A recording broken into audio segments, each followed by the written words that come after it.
Subscribe now and press the bell icon. Never miss an update. 25 سال عمر تھی حضور علیہ السلام کی جب حضرت خدیجۃ الکبریٰ سے آپ کا نکاح ہوا.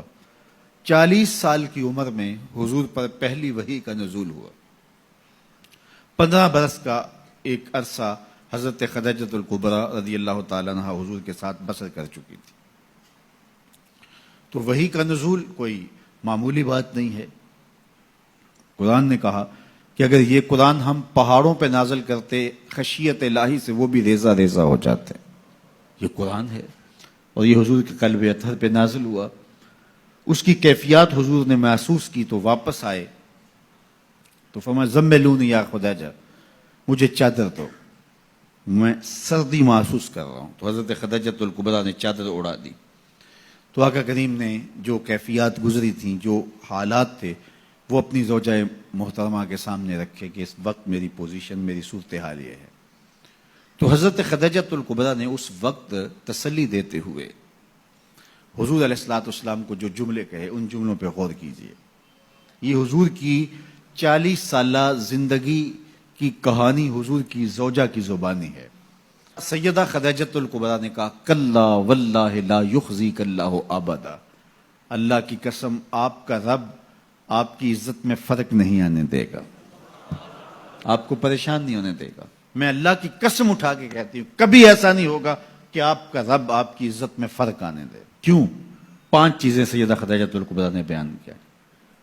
فرمایا انک لتصل الرحم، ایک تو آپ صلہ رحمی کرتے ہیں.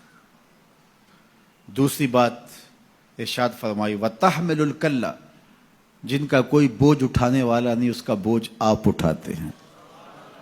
تیسری بات وتکسب المعدوم، اور جن کا کوئی کمانے والا نہیں ہے اس کے کفیل آپ ہیں. وتقری الضیف، اور لوگوں کی مہمان نوازی کرتے ہیں.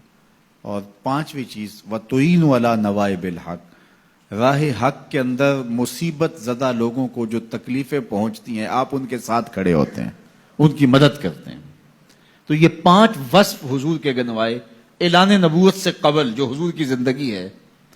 تو اب اس زندگی کا آپ عکس دیکھ سکتے ہیں. یہ آئینہ ہے جو سامنے رکھا حضرت خدیجۃ الکبریٰ رضی اللہ تعالیٰ عنہا نے. 5 چیزیں انک لتصل الرحم، آپ صلہ رحمی کرتے ہیں. رشتہ داروں کے رویے تلخ کیوں نہ ہوں لیکن آپ کا رویہ خوبصورت ہوتا ہے. ابو لہب نے کیا کچھ نہیں کیا ہے، رشتے میں سکا چچا لگتا تھا.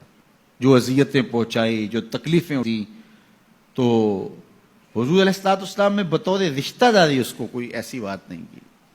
اس کے کفر کی وجہ سے اس کے اوپر وہ بال پڑا، وہ ایک امر آخر. اور پھر لوگوں کے ساتھ جو رویے، حسن سلوک میرے اور آپ کے آقا مولا نے روا رکھا. قریش نے جو حضور کے خاندان کے لوگ تھے کیا سلوک کیا، لیکن فتح مکہ کے بعد جب حضور پلٹ کے آئے تو آقا کریم علیہ السلام جس فاتحانہ شان سے داخل ہوئے تو ان کو یہ تھا کہ ہمیں قتل کر دیا جائے گا. آقا کریم علیہ السلام تشریف لائے، سب کو جمع کیا، قریش جمع تھے. تو آقا کریم علیہ السلام نے فرمایا کہ بتاؤ میں تمہارے ساتھ کیا سلوک کروں، تم ہی بتاؤ. انہوں نے کیا جواب دیا؟ آپ کریم ہیں، کریم باپ کے بیٹے ہیں، اور ہم کریم باپ کے کریم بیٹے سے خیر کی توقع رکھتے ہیں. اور ان کو یہ تھا کہ بس اتنی سہولت مل جائے کہ ہمیں قتل نہ کیا جائے اور ہمیں چاہے شہر سے نکال لیا جائے، اور اس کے لیے وہ تیار تھے. تو اس لیے انہوں نے کہا آپ کریم ہیں، کریم باپ کے بیٹے ہیں. تو حضور علیہ السلام نے فرمایا اذهبوا انتم الطلقاء لا تثریب علیکم اليوم، جاؤ چلے جاؤ، آج تم سے میں وہی کہوں گا جو میرے بھائی یوسف نے اپنے بھائیوں سے کہا تھا. تو ان کی آنکھیں کھلی کی کھلی رہ گئیں. کیا یہ منظر ہونے والا تھا؟ ہم نے کیا کیا، اجریاں ڈالی، کانٹے بچھائے، گڑے کھودے، کوڑے پھینکے، اور کیا کچھ نہیں کیا. اور ان کا یہ رویہ، اللہ اکبر. تو یہ حضور علیہ السلام کی صلہ رحمی کی وہ مثال ہے کہ جو کائنات میں آپ کو کہیں اور نہیں ملے گی. حضور نے ہمیں صلہ رحمی کی تلقین کرتے ہوئے ارشاد فرمایا کہ جو شخص یہ چاہتا ہے کہ اس کے رزق میں برکت ہو اور اس کی عمر میں برکت ہو، 2 چیزیں. جو شخص یہ چاہے کہ اس کے رزق میں بھی برکت ہو، اس کی عمر میں بھی برکت ہو، وہ رشتہ داروں کے ساتھ سلوک اچھا کرے.